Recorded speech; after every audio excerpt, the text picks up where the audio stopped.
Good morning. Hi. Hi. Well, my name is Ephraim Adamz. I'm a researcher and documentarian and artist from Hartford, Connecticut. And I want to first thank Center Church for opening its doors and inviting me in to share this information that I've been sharing over the past month regarding Transgender Day of Remembrance, Rita Hester, the connection to Hartford and Hartford's responsibility. And so first and foremost, thank you, and that's quite a blessing. Last week was Transgender Day of Remembrance on the 20th, and our government officials issued a proclamation honoring that history for the first time. And so today I want to center some words that I wrote, and it's going to take about 3 minutes. And the theme of this message is faith. Does the actions of one person represent all? Does the actions of one church represent all churches? For just over a year, Center Church has shown empathy and grace in supporting my efforts to distribute information about the history of Transgender Day of Remembrance, a national observance day sparked by the murder of Rita Hester, a black transgender woman from Hartford, Connecticut, who was killed on November 28, 1998. She was a sister, auntie, performer, and poet. In 1994, the First Church of Christ in Hartford, Connecticut declared itself open and affirming. It was the Reverend Liza in October of 2025 who continued that notion by suggesting to request a proclamation on Rita Hester and Transgender Day of Remembrance. As the researcher on this work, I reached out to our government and advocated for the proclamation to include citations, which credits all parties who've helped me with the work so that future generations can pick up where we left off once it's our time to pass. I advocated for the proclamation to include a call to action so that its readers know how to serve the community. I advocated for the proclamation to be issued with a press release so that the world may act upon that call. And so proclamations were delivered. The citations were incomplete, the call to action was missing, and there was no press release. Do proclamations serve community in the ways we need? And so I cried. I cried, and I cried, for I have 3 different proclamations. One with a little history, a few citations, and no call to action. One with a call to action, a little history, but no citations. One with a little history, no citations, and no call to action. But then God blessed me in a mysterious way. A communications worker by the name of Rob Blanchard was placed in my path. The proclamation was revised to include the call to action. A news reporter arrived, which allowed me to explain what the community needs. The report aired on TV with an article and a press release. God has reminded me not to lose faith. God was protecting us. What purpose would it have served for our government to issue a press release for a proclamation that doesn't include everything the community needs? What are pride flags and proclamations without actions?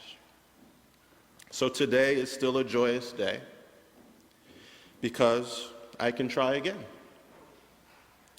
I have faith that God will lead the way. Thank you, church.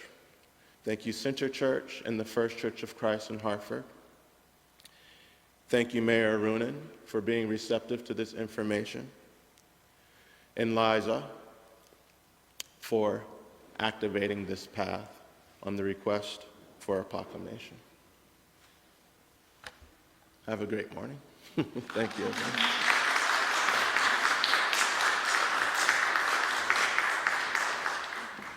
Thank you, Ephraim. It was nice to come together as a community on Thursday as we remembered Rita. Well, community activists gathered in Hartford today to mark Transgender Day of Remembrance. They came together to honor the lives lost to anti-transgender violence, including Rita Hester, a black transgender woman who was murdered in 1998.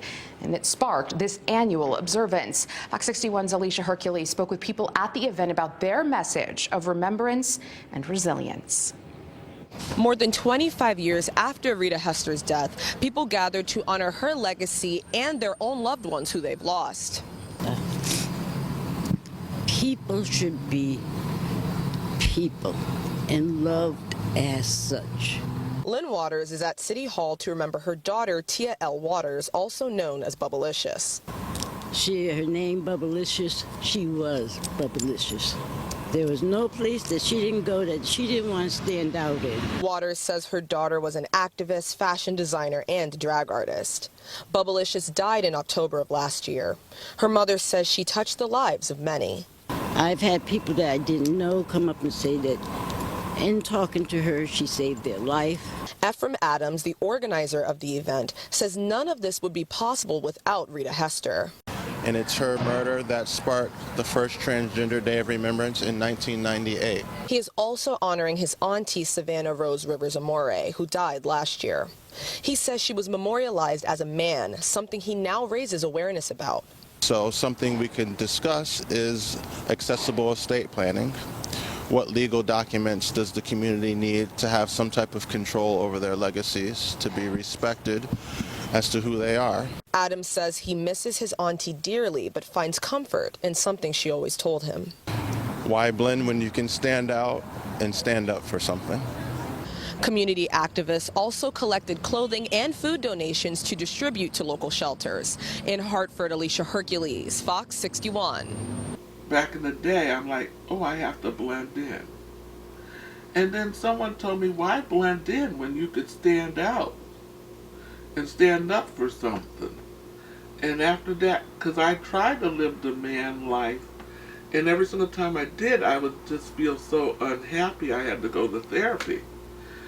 So I'm just like, whatever floats your boat, long as you stay within the boundaries and you don't hurt anybody, it's fine with me. Mm-hmm. You know, I can't judge anybody, you know.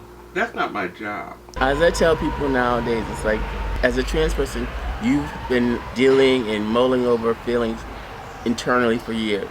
So by the time that you get comfortable enough to say, okay, this is it, you've had time to come to grips with that.